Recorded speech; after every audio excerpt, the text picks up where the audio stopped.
Bu seriallarni triligizda ko'rib oling. Mana sizga eng zo'r va dunyodagi eng ko'p ball to'plagan seriallar. 3-o'rin.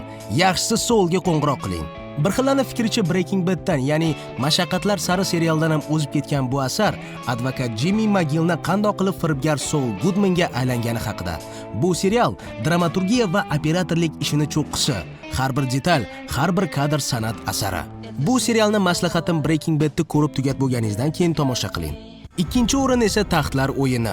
Seriallar olamidagi eng katta masshtab siyosiy o'yinlar, kutilmagan o'limlar va ajdarholar. Oxirgi fasl qanday bo'lishidan qat'iy nazar, bu serial dunyo kino tarixini butunlay o'zgartirib yubordi. Aytgancha hech bir qahramonga bog'lanib qolmang, chunki bu yoqda hamma birdaniga o'lib ketishi mumkin. Xonimlar va janoblar, top 3ligimizning birinchi o'rni bu Breaking Bad, ya'ni mashaqqatlar sari.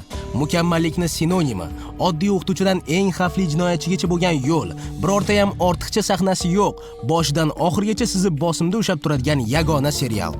Bu san'at asariga ortiqcha izoh berib o'tirmayman, shunchaki ko'ring. Agar siz hali ham shu seriallarni yoki shu seriallardan birini ko'rmagan bo'lsangiz, xafa bo'lmang, demak siz hali haqiqiy serial nimaligini bilmas ekansiz.